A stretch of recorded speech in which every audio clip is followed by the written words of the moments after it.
Hola, te doy la bienvenida a mi podcast Criar hijos con astucia. Soy Auri Tobar, psicóloga especializada en temas de crianza. Durante la próxima media hora compartiré contigo tópicos clave y herramientas prácticas que facilitarán tu experiencia de criar a los hijos para que crezcan autónomos, independientes, responsables y con alegría de vivir. Empecemos.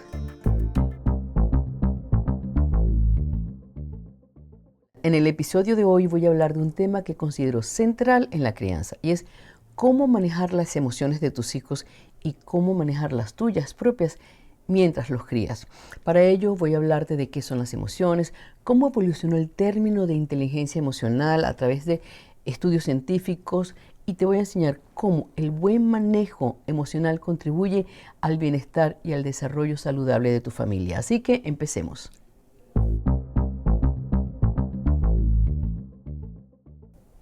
Lo primero que quiero destacar es que somos seres emocionales. Con esto quiero decir que somos seres sintientes. ¿Y qué son las emociones? Las emociones son como un lenguaje especial que utiliza nuestra mente y nuestro cuerpo para comunicar cómo nos sentimos ante las situaciones que vivimos o ante las cosas que pensamos. Imagina que son como señales que nos dicen si algo nos gusta para acercarnos o algo nos disgusta para retirarnos o protegernos y nos ayudan a entender nuestro mundo, a conectarnos con los demás. Digamos que es la manera que tenemos para expresar aquellas cosas que no podemos decir con la palabra.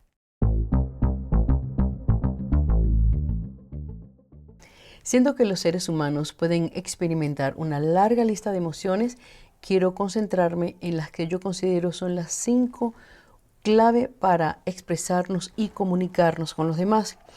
2 de ellas son placenteras o agradables y 3 que son consideradas displacenteras o desagradables. Las placenteras o agradables son la alegría y el amor, y las displacenteras o consideradas desagradables son la tristeza, el miedo y la rabia o la ira. Cada una de estas emociones tiene 3 componentes o 3 maneras de manifestarse. Un componente psicológico, un componente conductual y un componente fisiológico. Es decir, que la misma persona, el mismo evento, el mismo animal, por decirlo de alguna manera, puede generarnos la interpretación de que nos gusta o la interpretación de que no nos gusta, que es desagradable. Desde el punto de vista conductual, las cosas que no son agradables nos generan la necesidad de acercarnos, de reírnos. En el caso de las cosas que no nos gustan, más bien conductualmente nos alejamos. Desde el punto de vista fisiológico, las cosas que nos gustan y nos disgustan hace que tengamos cambios biológicos de la rata cardíaca, de la presión arterial, de la respiración, y desde el punto de vista neuronal, el cerebro segrega dopamina, que es conocida como la hormona del placer, oxitocina, que es conocida como la hormona del amor, y serotonina, conocida como la hormona de la felicidad.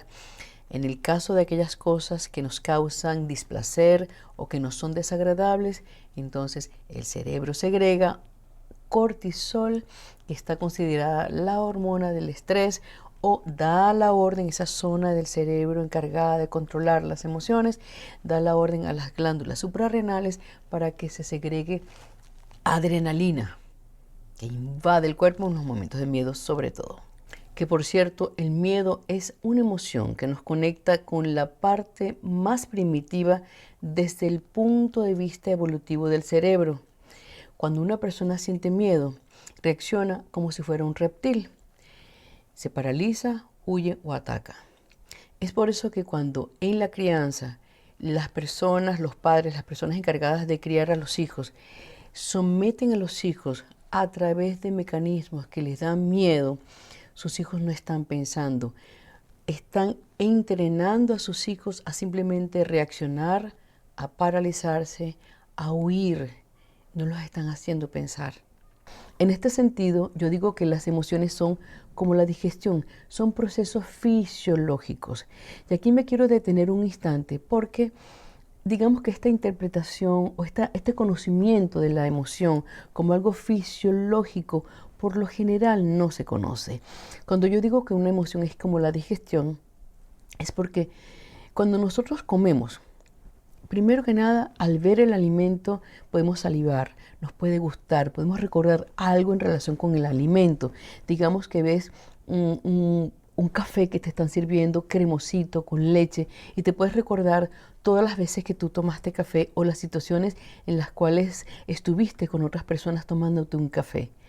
Eso tiene un componente fisiológico porque estás segregando dopamina en tu cerebro. En el caso digestivo, cuando te tomas el café, el aparato digestivo se encargará de todo lo relacionado con la digestión de eso. Puede ser otro alimento, puede ser una fruta, puede ser un plato de comida favorito. Una vez que tú te comes el plato de comida, todo lo que ocurre ya no está en tu control. Eso ocurre independientemente de ti. Es decir, que los jugos gástricos se encargarán de digerir y hay una serie de funciones que tienen que ver con asimilación y eliminación que ocurren más allá de nuestra anuencia. Igual pasa con las emociones. Cuando estamos en presencia de algo que nos produce placer o algo que nos produce displacer, la reacción tiende a ser involuntaria. Nos acercamos o nos alejamos. Y en el caso de los alimentos, una persona que es vegetariana está convencida de que no quiere comer carne, nadie la puede convencer de que se coma un plato que tenga carne porque simplemente no le gusta. Lo contrario, igual, una persona que le encanta comer carne no la puedes convencer de que se vuelva vegetariana o vegana. Lo mismo pasa con las emociones. Una persona que tiene amor por algo, que algo le causa alegría, tú no le puedes decir, ponte triste. O una persona que está triste o que tiene rabia acerca de algo, tú no le puedes decir, no hombre, conténtate. O una persona que está en pleno duelo porque tuvo una pérdida importante y está triste, uno no le puede decir, anda, deja la tristeza. Ahora entienden la similitud el símil que quiero poner en relación a los procesos digestivos y los procesos emocionales.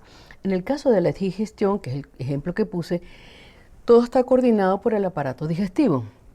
En el caso de las emociones, hay una serie de componentes fisiológicos que están orquestados a partir del cerebro, que es donde se albergan las emociones, y una especie de zona de control que se llama la amígdala. La amígdala es un área del cerebro que tiene forma de almendra, que está en el centro del hipotálamo, en el centro de nuestro cerebro, y que reacciona a las cosas que sentimos o las cosas que pensamos de una manera particular.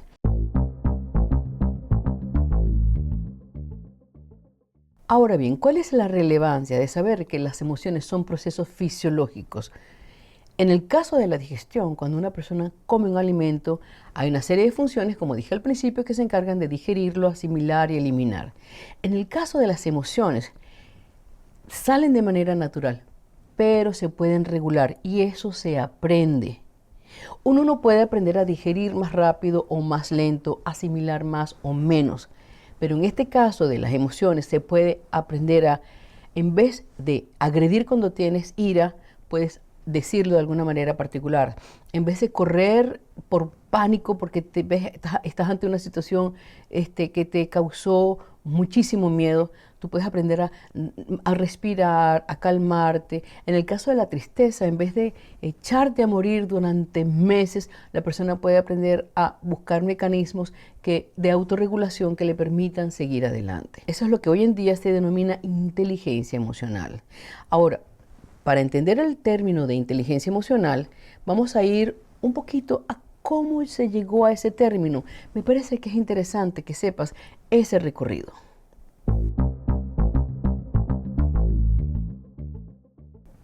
Uno de los pioneros en estudiar científicamente las emociones fue Charles Darwin, quien en el 1872, en su libro La expresión de las emociones en el hombre y los animales, propuso que las expresiones emocionales tienen un origen evolutivo y son universales, tanto en los animales como en los seres humanos. Por su parte, el psicólogo estadounidense Paul Ekman hizo un aporte clave para el estudio de las emociones, porque él demostró que la interpretación y la expresión de las emociones era igual para todas las personas en el planeta.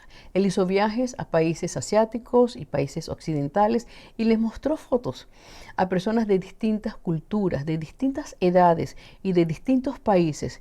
Y les preguntaba, ¿esta persona está triste? ¿Está alegre? ¿Está molesta? ¿Está disgustada? ¿Qué tiene?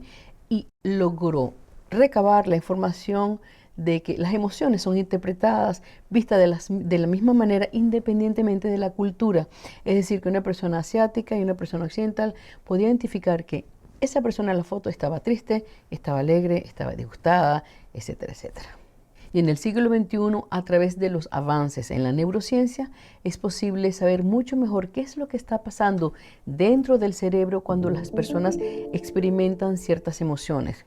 Se puede ver, por ejemplo, a través de resonancias magnéticas o resonancias magnéticas funcionales, que es ver en tiempo real qué pasa en el cerebro a través de mapeos donde se activan zonas con ciertos colores, que son por supuesto colores artificiales, pero se sabe que eso que está pasando allí está en reacción a algo que la persona experimenta o algo que la persona está viendo o que está pensando. Se puede ver, por ejemplo, la relación entre esa zona del cerebro que es la amígdala y la neocorteza, que es la parte que está detrás de la frente, en el cerebro, en la parte neocórtica, donde se sabe que la persona está pensando, ahí están todos en el neocórtex están todos los procesos de razonamiento lógico, foco, atención, de manera que si hay una conexión entre la amígdala y esa zona, la persona puede pensar antes de actuar.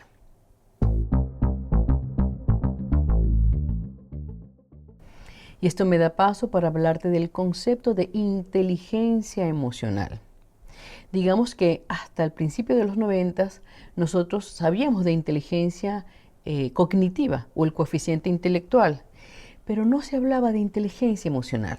Ahora bien, en el año 1990 hubo dos psicólogos estadounidenses de nombre Peter Salovey y John D. Mayer, quienes fueron los pioneros en el desarrollo del concepto de inteligencia emocional.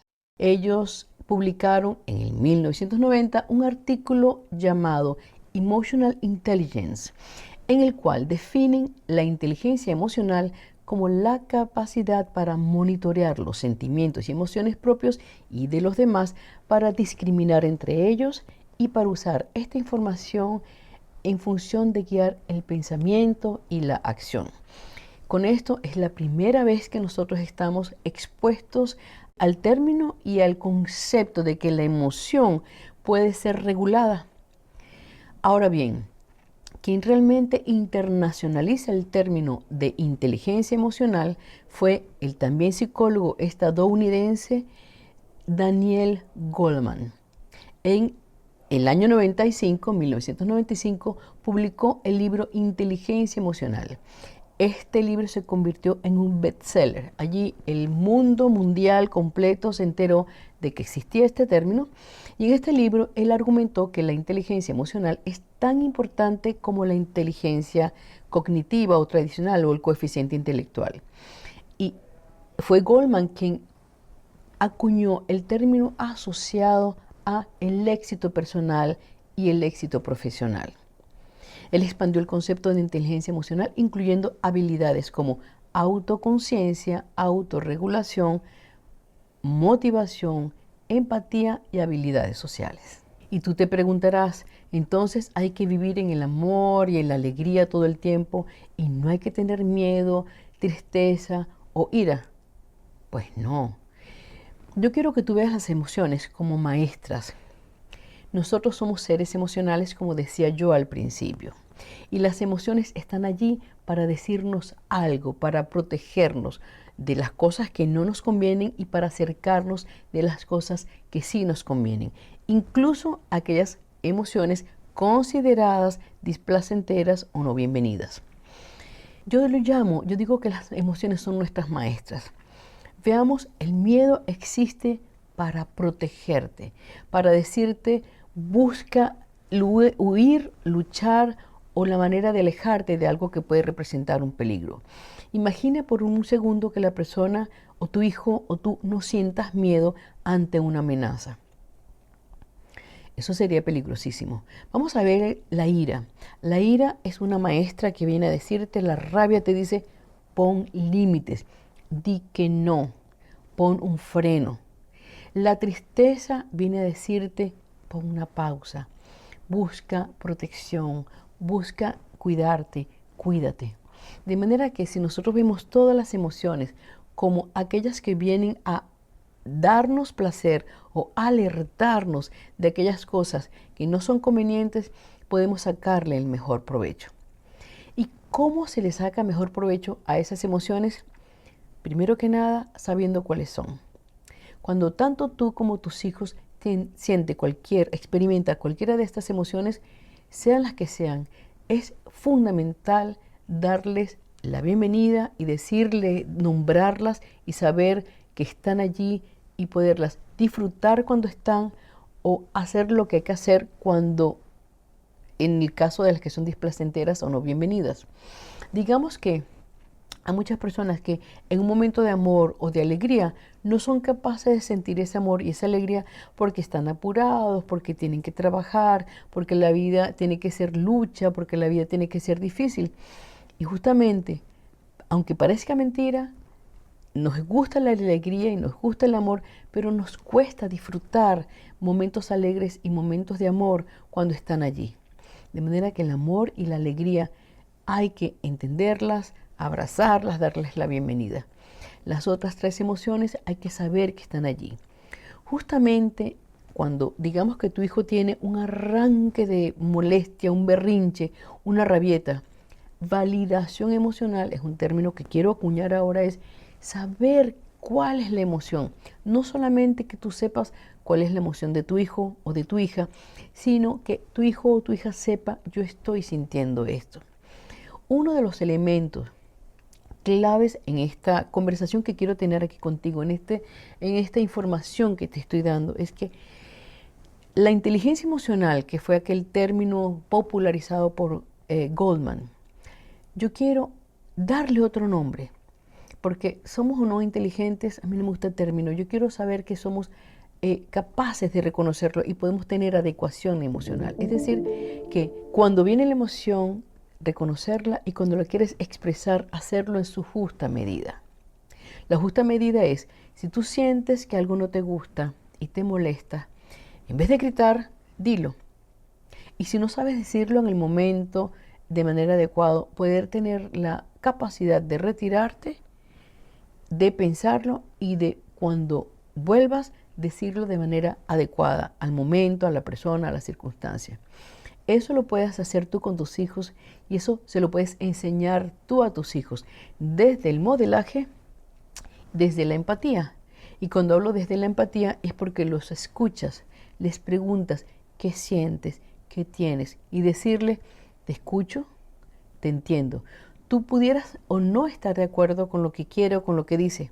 Sin embargo, el hecho mismo de hacerle ver a tu hija o a tu hijo que tú estás allí para escuchar que no está de acuerdo contigo es fundamental.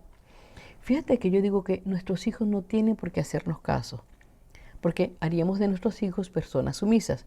Nuestros hijos tienen que aprender a pensar qué les conviene y qué no les conviene. Es allí donde estás tú para enseñarles cómo regular eso, cómo decirlo, cómo sale y cómo expresarlo. Digamos que tu hija o tu hijo está furiosa porque no lo dejaste ir a una fiesta, porque consideraste que no era conveniente o porque no le diste algo que estaba pidiendo. Una cosa es estar o no de acuerdo con tu hija o tu hijo y una cosa es darle o no eso y otra cosa es la manera como ellos están respondiendo a lo que tú le estás negando. Esa respuesta puede venir llena de pataletas, incluso hay niños que le pegan a sus padres. Cuando digo que puedes estar no de acuerdo con eso, tienes que tú primero modelar, siendo una persona que respira, se autorregula, en vez de gritarle, le dices y decirle, explicarle que esa no es la manera, que no es así como ustedes se van a entender, que respire, que se tranquilice, que cuando esté tranquilo conversan.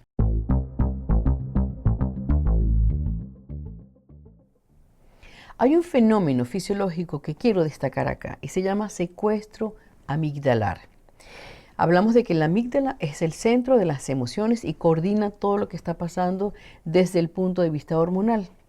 Cuando una persona puede tener la edad que tenga, pasa mucho con los niños de 3, 4 años de edad que están en esa etapa de toddlers, que tienen esas pataletas ciegas, o puede pasar en adolescentes que lanzan las puertas, o puede pasar en las parejas cuando pelean. El secuestro amigdalar consiste en que la amígdala deja de funcionar por unos instantes y la persona se enceguece y reacciona de maneras que después incluso se arrepiente.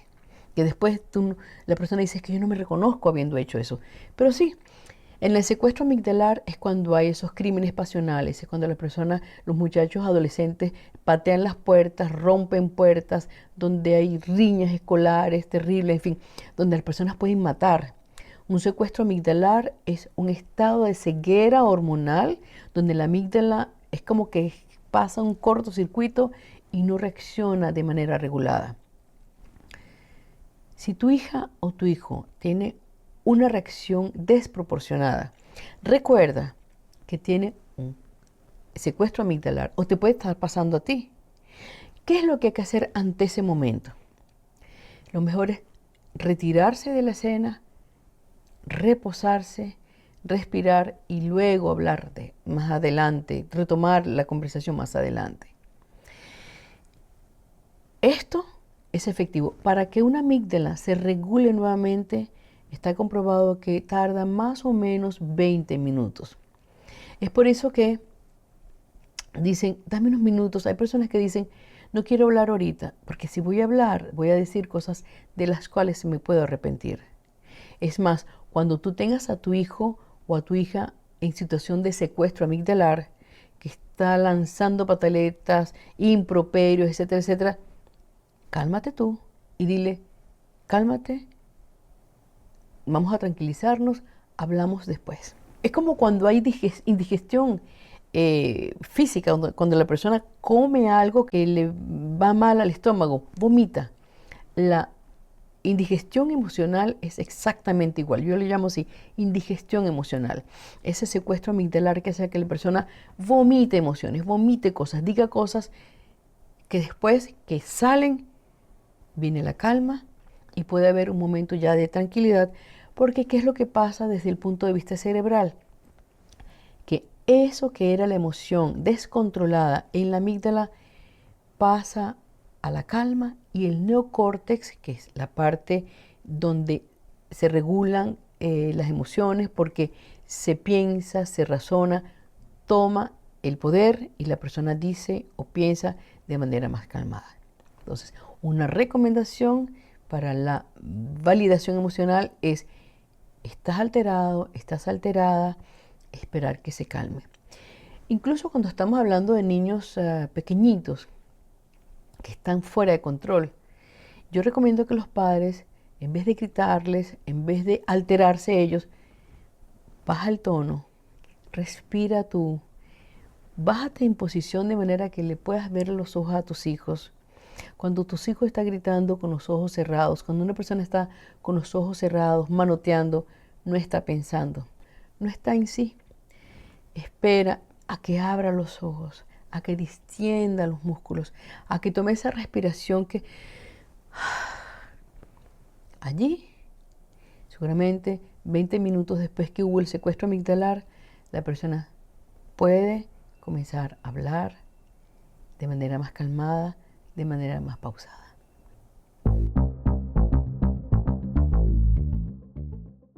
Y un hecho que quiero destacar acá es que cuando hay una erupción emocional, cuando hay indigestión emocional, todo eso tiene un origen.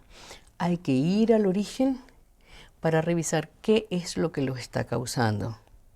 Es como cuando hay indigestión estomacal, tú dices, bueno, me tomo un digestivo. Sin embargo, ¿qué es lo que lo originó? Digamos que fue un alimento que te generó una alergia. Evitas el alimento a futuro. De la misma forma, cuando hablamos de las emociones, hay que revisar qué es lo que está originando que éstas aparezcan para resolverlo de raíz. Otro elemento que es clave consiste en que cuando las emociones son represadas, el cuerpo habla en sustitución a lo que la persona no está haciendo. Es decir, que cuando tú tienes o cuando tus hijos tienen tristeza acumulada que no expresan, o mucha ira o mucho miedo y no son capaces de darle una escapatoria, una salida, una válvula de escape, el cuerpo lo convierte en enfermedad. Recuerda, el estrés sostenido genera cortisol y el cortisol sostenido en el cerebro genera que la persona se inflame, que comiencen todo lo que es las itis, las artritis, las amigdalitis, y la persona siente malestar. De manera que aquí es donde uno dice que el cuerpo y la mente están completamente conectados. Somos mente, cuerpo, conducta. Si la conducta, vamos a decir en tus hijos, es pataleta, revisa qué es lo que lo tiene tan incómodo. Si tú te sientes que estás molesta, que estás inconforme, revisa qué te está pasando y busca soluciones, tanto para ti como para tus hijos, que vayan al origen y de raíz puedan resolverlo. Para no poner pañitos calientes. Pañito caliente es decir, bueno, voy a respirar, voy a relajarme y me voy a sentir bien. Eso es el pañito caliente. O respire, relájate. Sirve en el momento, sin embargo, hay que resolverlo de manera definitiva en el momento en que das con qué es lo que lo está originando y lo trabajas.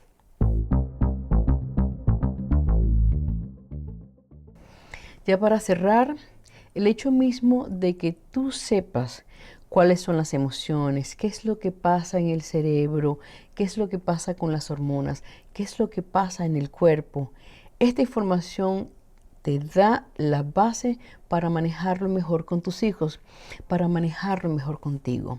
Los hijos aprenden más de lo que haces que de lo que le dices. Cuando tú te sientas que no puedes, retírate. Dile a tus hijos, en este momento no puedo. Cuando tú tengas emociones, no las escondas. Muéstrale a tus hijos que eres de carne y hueso. ¿Estás triste? ¿Tienes rabia? ¿Tienes miedo? Díselo. No te hagas la héroe o la heroína para que ellos crean que tú eres invulnerable. No, muéstrale tu vulnerabilidad. Está demostrado que demostrar la vulnerabilidad es un acto de gallardía, no un acto de cobardía. Entonces, modela ante tus hijos la capacidad de regular las emociones, de en vez de gritar y despotricar, ser capaz de retirarte y volver más tardecito con una manera adecuada de plantear las cosas. Tómate el tiempo de reflexionar, habla con tus hijos de las emociones. Después que pasa el momento del conflicto o digamos el momento fuerte emocional, conversa con ellos acerca de lo que pasó. Ya en frío. Y muy importante, cuando creas tú que en la crianza se te van las cosas de las manos, que tienes situaciones que no sepas controlar, que tus hijos están descontrolados, busca apoyo profesional. Busca a alguien quien te enseñe, porque durante la crianza, durante esos años de oro que son tan lindos, donde todos conviven en familia, es cuando estamos aprendiendo eso que es fundamental para la vida, y es expresar las emociones, hacerlo adecuadamente, disfrutarlas y usarlas a nuestro favor. Hasta aquí el episodio de hoy. Gracias por tomarte el tiempo para estar conmigo y dedicarte a lo que realmente importa, una crianza consciente y con sentido. Todos los enlaces a mis redes sociales los encontrarás en la descripción. Me encantará que me sigas por allí. Si este episodio te gustó o te fue útil, compártelo con personas que también están recorriendo este camino. Cuídate mucho, cuida a los tuyos y nos encontramos en el próximo episodio de Criar hijos con astucia. Hasta pronto.